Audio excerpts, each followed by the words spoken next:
management crisis in PhilHealth. Mistake after mistake has been done, and it's damaging the healthcare system, and all the Filipinos will suffer for it. So how do we keep it afloat? PhilHealth, the program might collapse. Ngayon, papaano nangyayari sa pera natin? Ilang taon nang pinagbabayaran ng manggagawang Pilipino yan? 20 years? 30 years nagbabayad ang manggagawang Pilipino. Pag nag-retire siya, wala pala siyang madudukot, wala pala siyang magagamit pag na-hospital siya. Merong mga taong hindi nakakakita ng ospital, hindi nakakapak ng ospital kasi walang pambayad.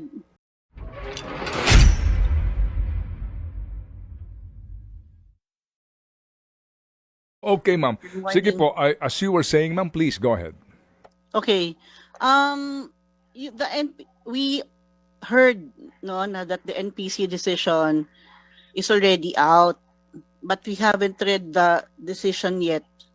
At kagulat-gulat kasi kami fina-follow up din namin yung decision na yan dahil ang sa amin nga somebody should be held accountable for the Medusa hacking that happened last year.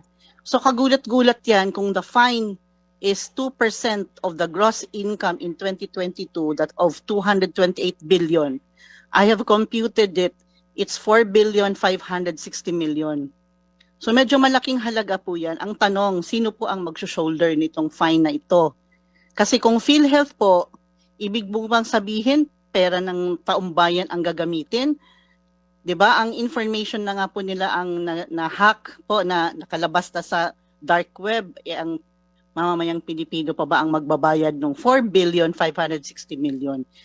Sa tingin ko, hindi ho yata papayag ang mamamayang Pilipino at ang mga miyembro ng PhilHealth po na sila ang mag-shoulder. So ang tanong, sino po ang magbabayad dyan? Yung nga din po nga ang gusto namin itanong sa NPC, but basically po ang NPC nga kasi naunawaan natin under their sub judice rule, hindi sila maaari makapagkomento pa, pero tayo po bilang mamamayan maaari makapagkomento po dito, no? Kasi nga po this is imbued with so much public interest.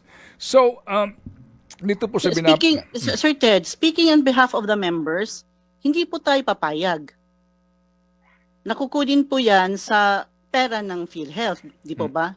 Kasi pera po natin yan eh. Pera natin yan, premium contribution natin yan, at ang pera ay inilalaan yan pag tayo ay nagkakasakit. So, para may magamit tayo kung nagkakasakit tayo. So, kung gagamitin yan sa fine, hindi ho pwede yun. Hindi ho tayo papayag na gagamitin yung pondo ng PhilHealth pangbayad sa fine.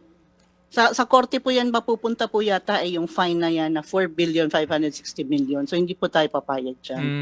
Opo, at considering din po na may issue pa po tayo ngayon sa totoo pong financial standing, di ba, ng PhilHealth. Ano po, Ma'am Fe? Yes, oo. Yes, ma'am. Opo, sige. So, meron po namang mga binabanggit dito na mga opisyal na responsable at pinapanagot nga sa ilalim po ng Data Privacy Act of 2012.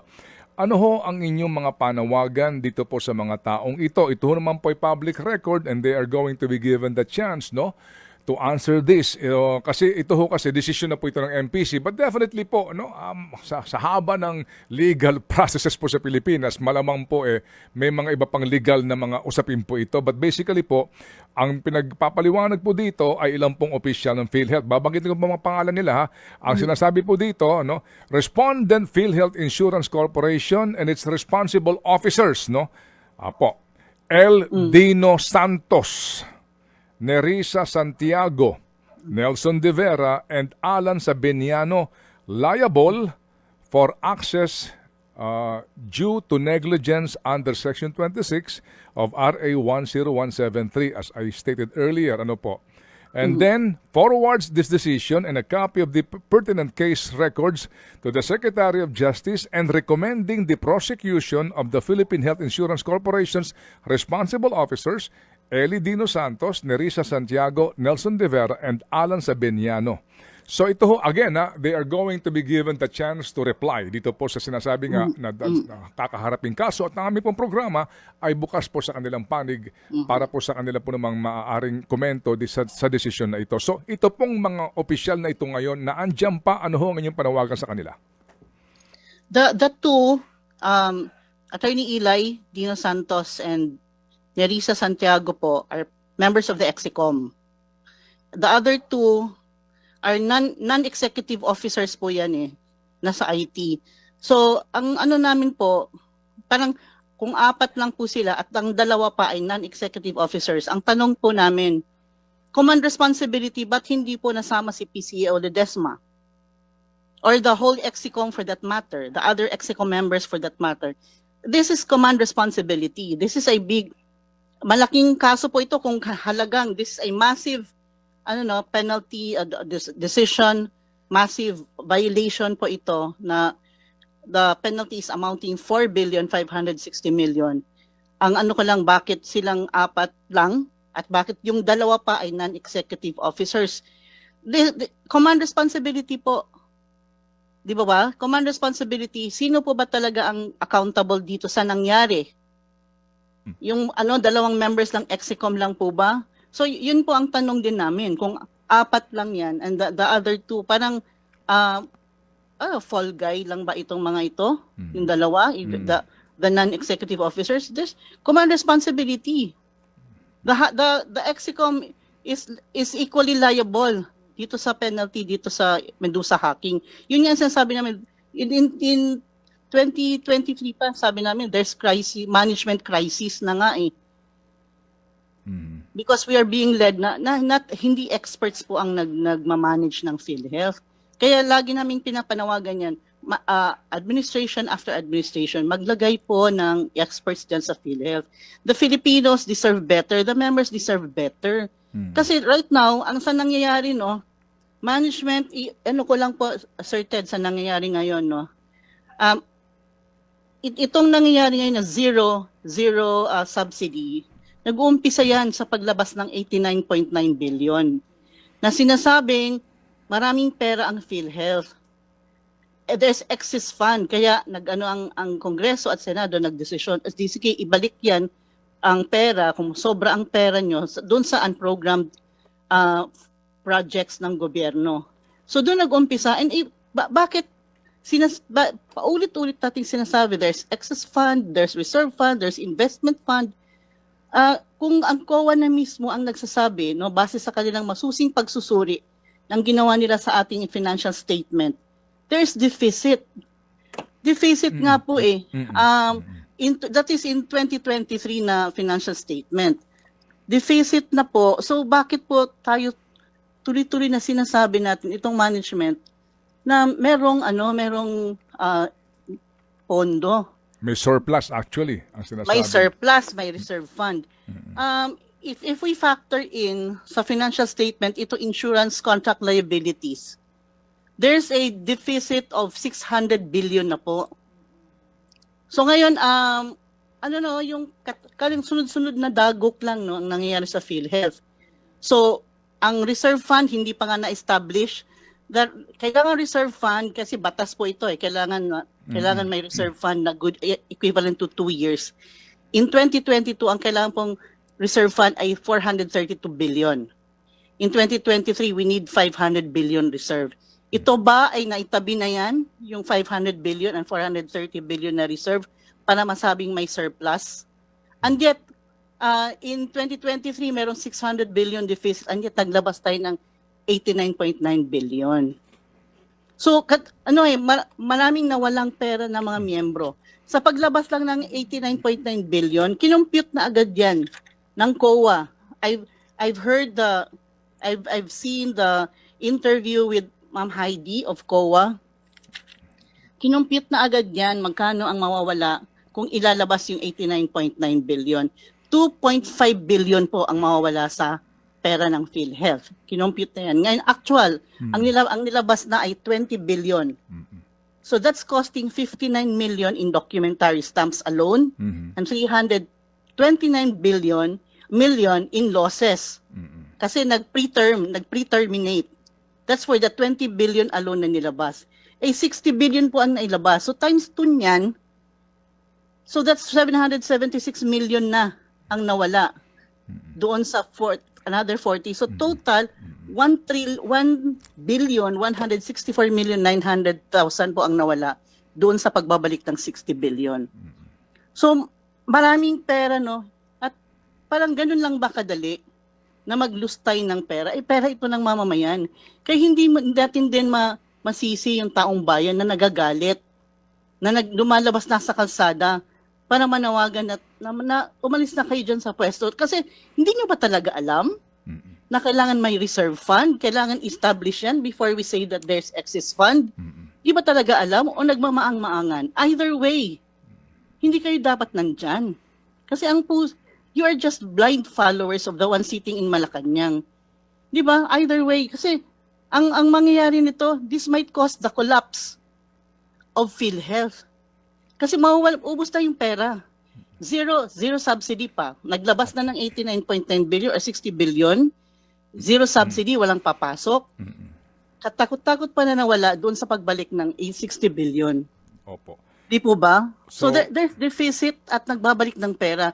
So what's the result of this? Opo. We are damaging the healthcare system. At ang mamayang Pilipino ang magsasuffer dito. Paano pag mangangailangan kami paano pag nagkasakit kami? Opo. So ma'am, Bilhin na yung pera namin dyan sa PhilHealth. Paano pag nagkasakit pala ang taong bayan? Sir Ted, gusto ko lang din i-address itong interview na ito sa manggagawa ng PhilHealth.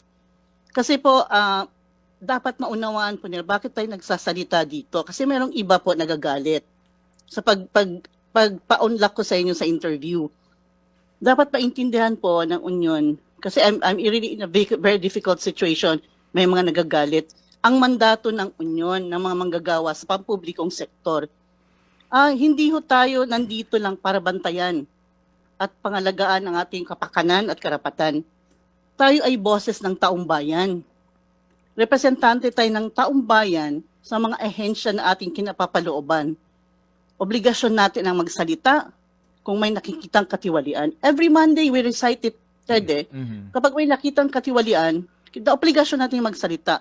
Obligasyon natin ang pamunuan kung may nakikitang mali. Opo. So sana maintindihan din ng mga empleyado kasi we also issued a statement yesterday, year-end message namin. Ang mga empleyado, ito maintindihan mo rin, very demoralized na, Sir Ted. Kasi kami yung humaharap, kaming nasa harapan, kaming nasa front line, no? Kami ang humaharap sa galit ng taong bayan. Kami ang nagpapaliwanag sa kanila. Kami ang sumasangga ng mga batikos ng iba't ibang sektor. Kaya marami kaming tanong May pera ba talaga? Sobra-sobra ba talaga ang pera? Bakit laging sinasabi? Bakit hindi sasabihin ang totoo? Kaya tayo walang subsidy. Kasi laging sinasabi, may pera, maraming pera. O kaya ngayon, sige, ibalik niyo yung pera. Kaya last year pa nawagan ako nung ibabalik yung 20 billion. Sinabi ko, kung may sobra palang pera, ibalik yan sa mga manggagawa. Hindi yan binabalik sa gobyerno. Opo. So, Di po ba? opo. So Ma'am Pe, naintindihan po namin ang inyo pong damdamin sa napaka-importanteng isyong ito. Kaya din po nga kami tumatawag sa inyo bilang pinuno po ng Union din para makuha nga po ang inyong saloobin at ang inyo pong masasabi nga dito po sa mga pinakabagong balitang ito. Kasama po dito, ma'am, ang balita. Alam niyo ho yun, ma'am, kayo na nagsasabi parang may nangyayaring pagtatakip o hindi pagsasabi ng katotohanan. Kasi sa gitna po ng klarong-klaro dito po sa COA report, yung excess deficit actually ng reserve fund, no? For 2022, 199.34. This is billion, right? Okay. 2023, 96.87 billion. Deficit ito sa reserve fund. Hello, ma'am, can you hear me? Hello po. Hello, yes. Apo. Deficit ito sa reserve fund, including nga po sa aming panayam mismo sa spokesperson po ng PhilHealth, doon po sa insurance liabilities, di ba, na kinakailangan natin maipaghanda, higit na po 1 trillion ang pinag-uusapan natin doon. Ngayon, ito, ang inyo pong CEO and President, na gusto ho namin din makapanayam, nagsabi sa hearing na naman sa lower house, na una, mukhang susunod siya doon sa panawagan na wag munang maningil ng kontribusyon, di ba? Sabi niya, opo, dagdagan ang benepisyo ng mga miyembro So, ang mga tao nakikinig sa balitang ganon, maniniwala ka ngayon na ang daming pera ng... Kasi nga, magkakaroon ng moratorium sa contribution, wala mo ng contribution, gaano kalaking pera mawawala sa PhilHealth Fund dyan, and then, sabi nga ninyo, kaming mga mamamayan, pagpunta namin doon sa PhilHealth, pag-claim namin, pagkaliit-liit ng makukuha namin, mimurahin namin yung mga naandun, di ba? Na mga tauhan ninyo. So, yung nga pong gusto ho namin dito mapagtanto din, ng kababayan natin, yung tamang impormasyon. Kayo po diyan mismo, may kopya kayo ng PhilHealth, ng COA report, meron kayong sarili ninyong impormasyon diyan, vis-a-vis sa mga sinasabi ng official ninyo. Ano po ang inyong panawagan dito po sa mga taong ito? Kasama diyan si Secretary Ted Herbosa, tumatayo pong ex-officio chairman. Ma'am. Yes, sir. I have to quote Secretary Herbosa, sir, no? Sabi niya, we need to fix this broken system.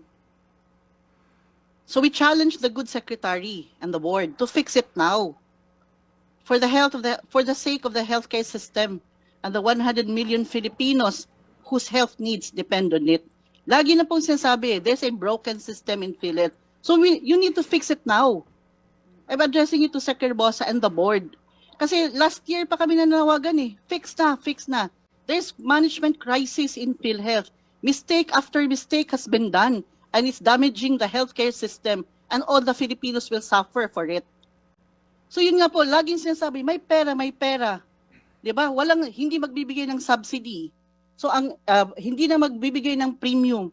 So how will we expect for PhilHealth, for the program to be afloat when there are no more funds coming in? And our core operating budget depends on premium contributions. So how do we keep it afloat? PhilHealth, the program might collapse. Ngayon, papaanong nangyayari sa pera natin? Ilang taon na pinagbabayaran ng manggagawang Pilipino yan? 20 years? 30 years nagbabayad ang manggagawang Pilipino. Pag nag-retire siya, wala pala siyang madudukot, wala pala siyang magagamit pag na-hospital siya. Merong mga taong hindi nakakakita ng ospital, hindi nakakapak ng ospital kasi walang pambayad.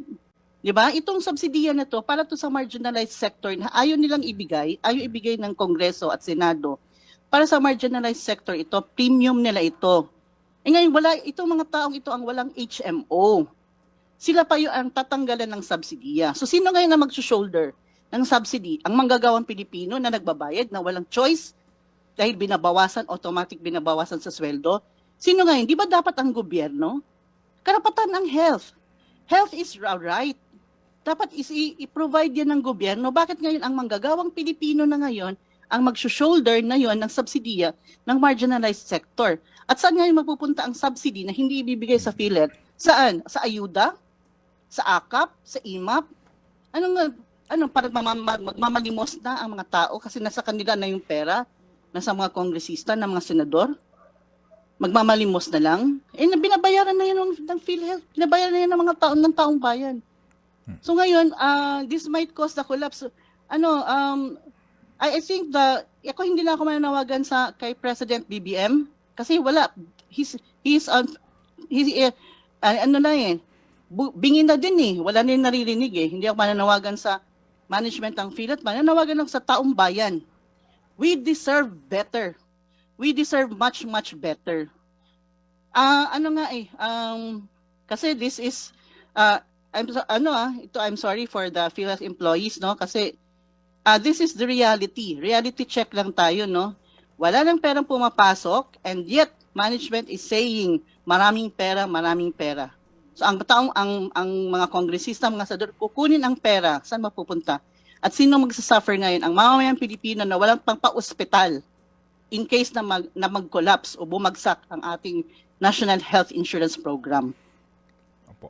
Sige po, ma'am. Salamat po na marami. Panghuli po, Ma'am Fe, no?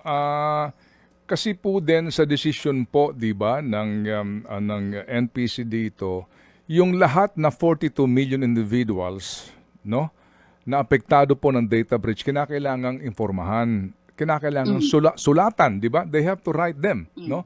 Through mail, right? Kasi hindi naman lahat may internet Okay? Yes.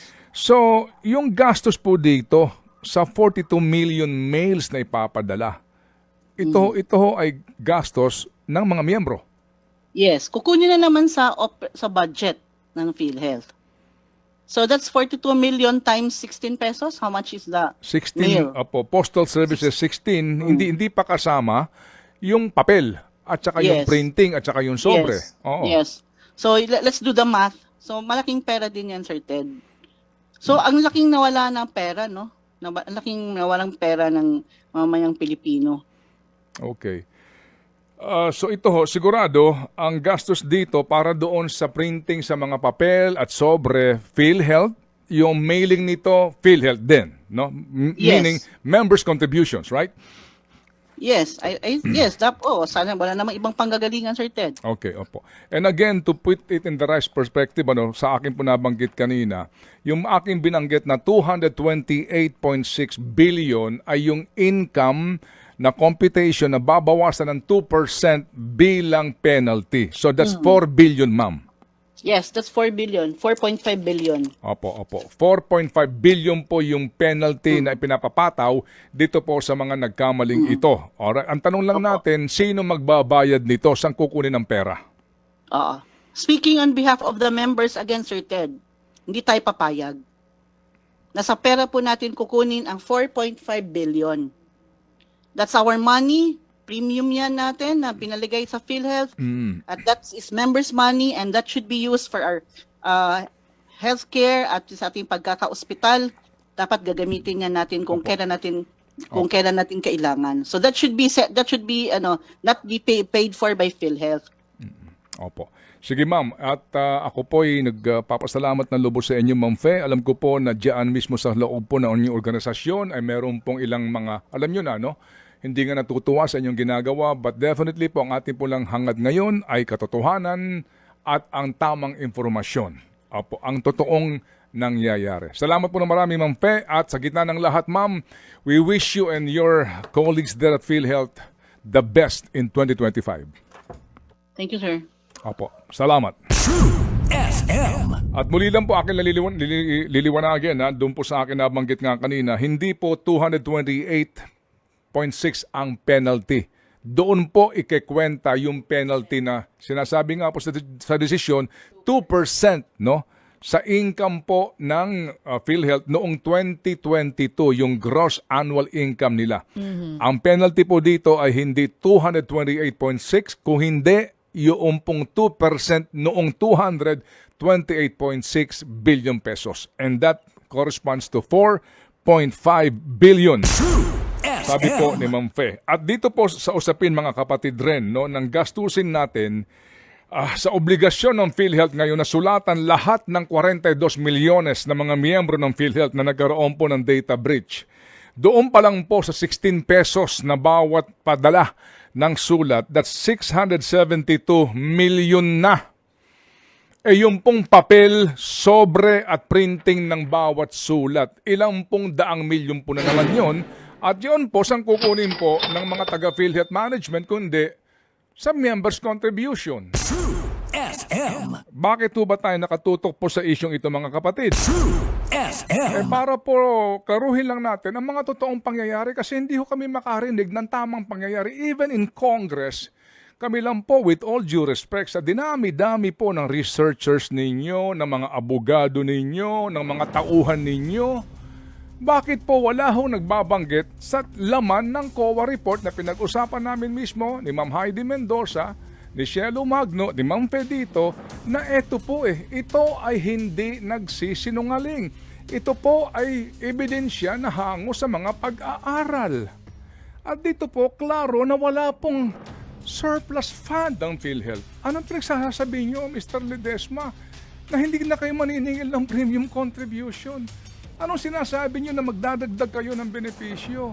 Anong sinasabi nyo na okay lang magbigay ka ng 89.9 billion sa National Treasury kasi sobra-sobra ang pera ninyo? Ano yun? Pinaahasa nyo po kami. Si Ma'am Pe sinasabi, paano pang nag-collapse ito? Kayo ba mananagot sa aming lahat, Mr. Ledesma, sa lahat ng board members dyan? Kayo ba sasagot sa aming pong pangangailangan medikal? O kayo po na lamang ay magre-resign at maganda pa rin ang takbo ng buhay? Di ba, tanggapin natin ang katotohanan, there's pure mismanagement and misinformation dito po sa PhilHealth na ito. Magpakatotoo po tayo. Ako lang po nagtataka kung bakit pati ang ating Pangulo parang hindi ito nalalaman. bulag ba sa katotohanan o sa mga bulong o anuman. But basically po, again, sabi nga ng presidente, di ba, sa mga bumabatikos sa PhilHealth, ang sabi niya, aralin niyo daw yung issue bago kayo magkomento. Siguro po, abiso rin kila Ma'am Cielo Magno sa mga bumabatikos dito, pero sir, wala na pong iba pang pag-aaral na mas malaliman kung hindi ang COA report. Because after all, it is their constitutional mandate to do the audit. And I beg, plead, and pray that please, open your eyes and study the matter. Dahil baka po ibang informasyon na inyo pong tinatanggap. Mga kapatid, ito pong issue ito napaka-importante. Kaya nga sabi ko ho, nung isang araw lang, girl, may tumawag na naman sa akin. At hindi po ang problema niya. No? From NKTI, kinakailangan ilipat yung pasyente sa heart center dahil daw po yung aorta ng bata ay namamagana. And the same problem. Pagdating doon sa ospital po, paghahanap po ng kwarto, sasabihin na naman, kasi humingi ka ng hindi suite room, ordinary lang po na kwarto. Bakit? Maselan yung kondisyon. Alam nga naman doon ka sa ward na punong-puno na at takaw infeksyon. So humihingi sila ng kwarto. Hindi ho dahil sa ito'y luxury. It's a necessity for the patient. Alam niyo magkano pinahahanda sa kanila? 4 million pesos for Diyos por Santo. Lumalapit sa akin, saan ka makakahingi ng guarantee letters na naman? Para lang masiguro na bibigyan ka ng atensyon sa heart center. 4 million pesos. Saan ka kukunin ng ganong kalaking pera? Hindi ba? So, iyan po ang sitwasyon. Kasi nga, kung PhilHealth ang aasahan mo, magkano? 26,000? Di ba? Mga kapatid, this is a very, very big problem for all of us. Itong 2025, ito po yun. Kaya sa akin po dito talaga, nasan na kayo? Nasaan na ang ating mga halal ng bayan? Nasaan na ang mga lumalaban sa katiwalian? Nasaan na ang mga lumalaban sa korupsyon? Nasaan na ang mga lumalaban para sa kalusugan ng bayan? Nasaan kayo ngayon? Kailan namin marinig ang boses nyo?